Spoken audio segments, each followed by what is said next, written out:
Let me explain something to you. I believe in racial reconciliation. I have to because I believe the Bible. Amen? I have to believe that. And perhaps it would help you to know this about me. We've been in Zambia for the last 3.5 years.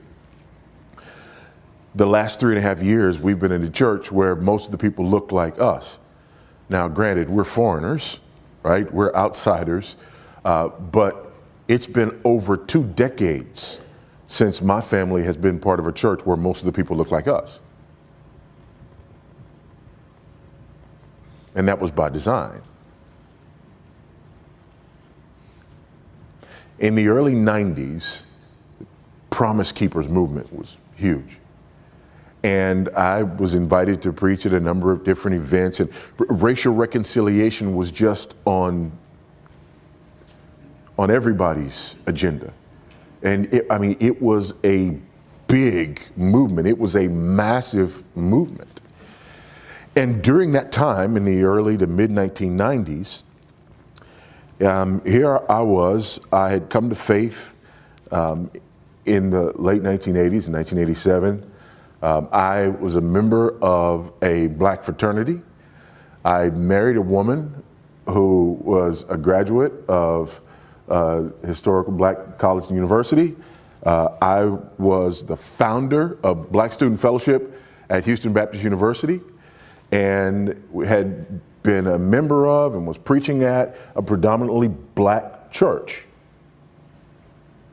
It was just black, black, black, black, black.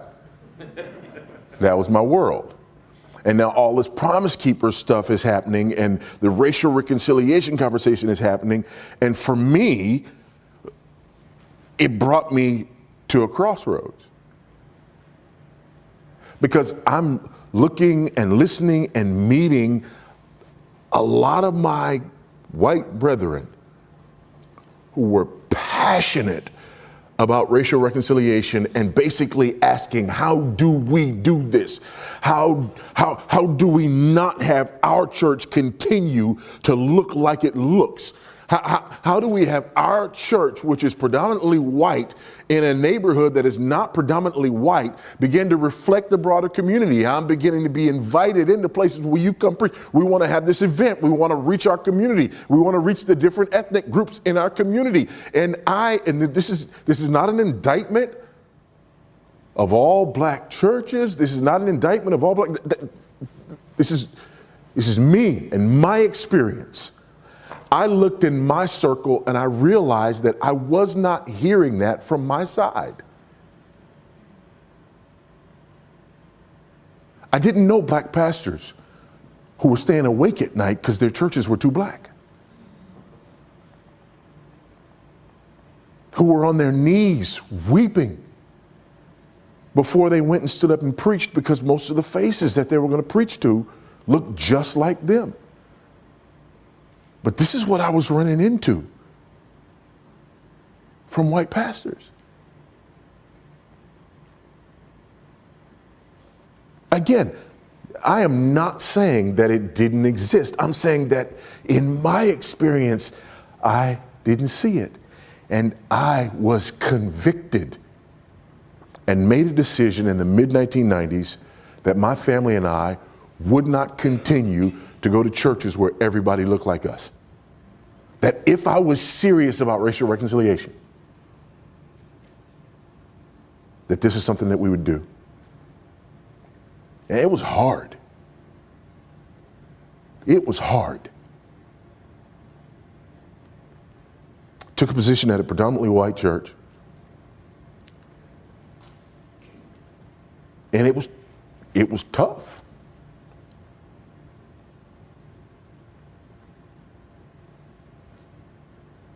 We faced a lot of things. Sometimes we faced overt racism. Rarely. More often than that, it was just insensitivities, ignorance. But it was what we signed up for. And it was difficult. It was hard for my children because they were too young to really understand what we were doing and why. And it was hard to be the only black kids around. But if I believed what I believed, then what were the options? What were the alternatives? It was difficult from another perspective as well. It was difficult from the perspective of having conversations on more than one occasion where people to my face accused me of selling out. And I was saying, wait a minute. Wait a minute. Wait. Because you go to Promise Keepers rallies and you will do pulpit swaps and you will do all of these sorts of things. But now that I've decided to take this to another level and make a personal commitment with my life and my family's life, I'm selling out. Then what are we really trying to do?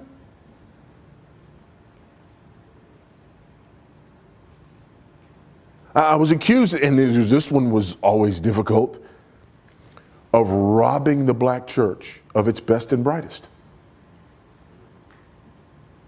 Now, on the one hand, thanks for the compliment.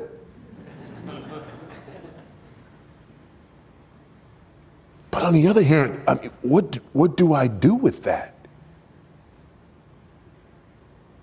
Because part of me is going, what a horrible way to think about the church. You're black, therefore you belong to this group. And your gifts and graces and talents and abilities belong to this group. And it's robbery for you to take them and for you to get. But on the other hand, I distinctly remember when I graduated from Southwestern Seminary, receiving a questionnaire from a black PhD student. I forget what school they were at, black PhD student who was doing research for their dissertation and wanted me to fill out this questionnaire because less than 15% of all black ministers in this country, according to their research, had seminary education.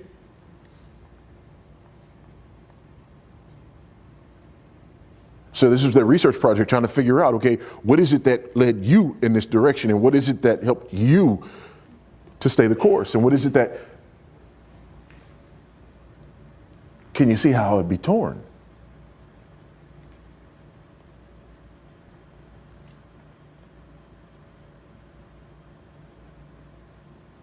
Having conversation with my wife and children when certain things would happen.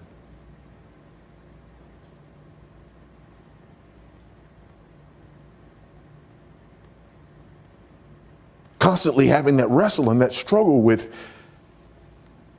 is this tokenism or is it real? And regardless of what it is this the commitment or is it not?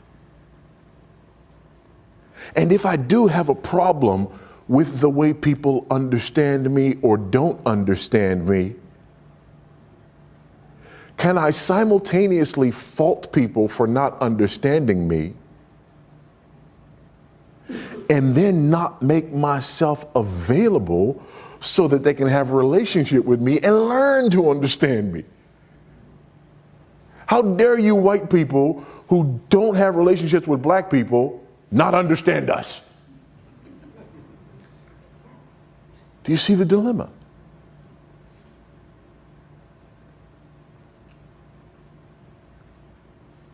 And it's a double-edged sword because ironically now that part of my history is often leveraged against me in this entire discussion. You don't get a voice in this discussion. You don't get a dog in this fight because you abandoned your people.